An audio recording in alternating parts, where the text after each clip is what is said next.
Alors bonjour et bienvenue dans cette nouvelle vidéo. Donc dans cette vidéo, je vais vous parler de Tagai Nijitsu, qui est un dictionnaire japonais, on va dire, mais ça permet aussi d'apprendre le japonais, ça permet d'apprendre les hiragana, les katakana, différents niveaux. Il y a beaucoup de, c'est plus un lexique. Vous voyez ici, là j'ai plein de lexiques. Ça permet d'apprendre très simplement le japonais. Ici, voilà, j'ai tous les hiragana. Donc vous voyez ga, ka, sa, za. Et vous voyez ici, là j'ai le nombre de strokes, hein, donc 1, 2, 3, 4 et 5. Hein, donc il y a 5 coups, hein, c'est les coups, en fait les strokes c'est les coups de crayon. Donc il faut 5 coups de crayon pour faire cet hiragana là. Et ça, l'Unicode, en fait, ça c'est le code qu'on peut taper par exemple au niveau de la programmation. C'est un code en hexadécimal si je ne me trompe pas.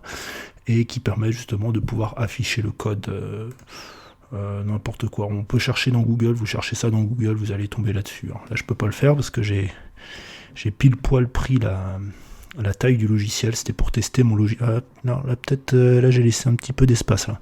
Mais voilà, c'était pour tester la capacité de mon logiciel à pouvoir prendre exactement la forme du logiciel. Il est vraiment génial, hein. C'est le logiciel ShareX. Si vous ne connaissez pas, essayez-le absolument. Ça fait plus de 10 ans que je teste des logiciels de capture d'écran et celui-là c'est le mieux, mais à tout point de vue, quoi, c'est incroyable. On peut même prendre qu'une toute petite partie en capture d'écran, tout ça, enfin, c'est énorme. C'est vraiment énorme ce logiciel. Je vous conseille énormément de le prendre. Voilà. Petit instant publicité, pas pour moi, mais pour un autre logiciel qui s'appelle ShareX. Donc S-H-A-R-E-X. Voilà. Petit instant com pour ce logiciel qui le mérite. Il est open source, gratuit, vous pouvez faire un don. Je vais sûrement faire un don moi, pour ce logiciel-là, parce qu'il est génial. Voilà, donc vous voyez, pour apprendre vos hiragana. Et là, vous avez différentes choses. Par exemple, vous avez le nom de famille. Donc ici, voilà, ça veut dire nom de famille, clan, monsieur. Bah oui, le nom de famille, pendant longtemps au Japon, c'était le clan. Hein. Donc il y a la prononciation en onyomin, konyomin. Donc alors je sais plus. Il y en a un, c'est la prononciation chinoise, l'autre c'est la prononciation japonaise de ce kanji-là. Hein. Parce qu'il y a énormément de caractères, il faut savoir en japonais, il y a énormément de caractères chinois, plus de 2000. Hein. Même plus que ça encore, je crois. Et voilà, il y a deux types de prononciations différentes. Je crois que onyomin, c'est on, c'est japonais, et konyomin, c'est chinois. Je crois que c'est ça, hein, je suis pas sûr. Mais bon, voilà, même si je suis pas un expert en japonais, je voulais quand même vous présenter ce logiciel. Donc il faut 4 coups hein, pour faire celui-là. Donc 1, 2, 3, 4, 5. Ah, peut-être celui-là, on fait tac et on fait tac. Voilà, ça on le fait en une fois. Puis après, donc 1, 2, 3, 4. Donc voilà, ça fait 4 coups. On apprend ça en 4e grade d'école élémentaire. Hein, donc ça fait CP, CE1, CE2, CM1. Voilà, on apprendra ça à peu près à un niveau CM1.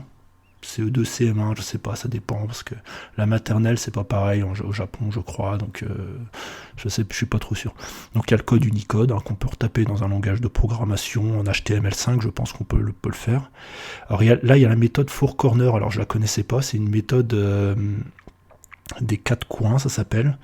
Et je sais pas si on va pouvoir le voir dans la. Voilà, j'ai le truc un peu coupé du coup par ma capture d'écran. Mais vous voyez, pour une ligne horizontale, il y a un 1, pour une ligne verticale, c'est un 2, pour un point, c'est le 3. Le 4, c'est pour des lignes qui se croisent. Et le 5 pour plus d'une ligne. Crossing more one. Voilà, plus d'une ligne qui se croise, enfin 2 lignes qui se croisent, là c'est 3 lignes qui se croisent, et 6 pour une box par exemple, et 7 pour un coin. Donc là, on pourrait dire, alors on va commencer par le 7, bah là on a un coin on va dire, le 2 c'était quoi déjà? C'est une ligne verticale, donc là on aura une ligne verticale. Le 7, bah on a encore un coin, donc je sais pas où, peut-être ici, ça refait un coin, je sais pas. 7 et le 4, je viens tout juste de le découvrir, hein, ça, c'est une ligne c'est un croisement, donc là on l'aurait ici en fait. On aura un croisement ici. Donc voilà, c'est une méthode pour assez intéressante, hein, ça mérite une étude pour justement pouvoir, à partir de chiffres, après il y a point 0, je sais pas ce que ça veut dire par contre ça. Et effectivement, il n'y a pas de 6 parce que le 6 c'était pour une boîte. Hein. Une boîte, ça serait plus. On va pas voir ici, mais ça serait un carré, quoi. Un carré, tout simplement. Donc on a le radical, hein, donc c'est déjà un radical. Donc le radical, c'est le même kanji, parce qu'il y a dans des kanji comme celui-ci, ici, vous voyez, là, ici, il y a le radical de la parole. Hein, donc là, vous voyez, il y en a plusieurs. Des fois, il y a des radicales en haut, en bas. Là, il y a un autre radical. Là c'est un radical aussi. Ça, c'est pour regarder. Je connais pas tout, hein, honnêtement. Puis ça, c'est les prononciations en hiragana. Hein. Voilà, donc frequency 2000, donc ça c'est la fréquence à laquelle il apparaît, je pense. Il est de niveau 1. Alors je sais plus, je crois que niveau, alors que je dise pas de bêtises, niveau 1 c'est le niveau le plus fort en apprentissage du japonais. Hein. C'est comme en français, j'ai une amie japonaise justement qui apprenait le français, elle était niveau B1, B2, et ça c'était déjà un niveau assez élevé en français. Et je crois que le niveau 1, c'est, oui c'est ça, c'est le niveau 1, c'est le niveau le plus élevé. Et le niveau 5, c'est le niveau le plus bas. Hein, voilà. Ça c'est d'autres systèmes de classification, il y a plein de systèmes de classification, et puis là il y a des liens directs en fait avec ça, qui est nom de famille, clan, donc on a peuple, nation, effectivement plusieurs clans, plusieurs familles, ça fait une nation, bas, petite taille, humble, oui en effet ça veut dire petit peuple, donc bas, humble, voilà le petit peuple, papier, oui parce que la famille c'est marqué sur un papier, un acte de naissance, un acte familial hein, quelque part, effectivement le nom d'une montagne, voilà oui parce que le nom de famille de la montagne, donc ça c'est le nom d'une montagne, c'est assez logique hein, le japonais hein, sur certains points, il y a des points un peu moins logiques des fois, mais l'obscurité, la nuit, bon ok si parce que en haut c'est le nom et le radical qui est en bas, l'espèce de rectangle qu'il y a, c'est le soleil. Bon, voilà, là on peut pas trop faire de similitudes. Donc les racines, forcément, donc on a l'arbre, si je me trompe, et puis la famille, donc les racines, toucher, voilà, bon, bref, la nation, voilà, il y a énormément de choses, on peut toutes les afficher. Et donc là, forcément, à l'intérieur, on peut voir différentes choses, monsieur, madame, forcément, l'identité, le nom complet, le nom de famille. Voilà, donc le nom de famille, c'est que ça. Donc ça, c'est le nom, le prénom, l'identité. T'as monsieur, madame. Et celui, voilà, forcément celui de personnes. Voilà. Voilà. On peut même mettre les hiragana obsolètes. Hein. Donc ceux-là, ils sont obsolètes. Il y en a différents qui sont obsolètes.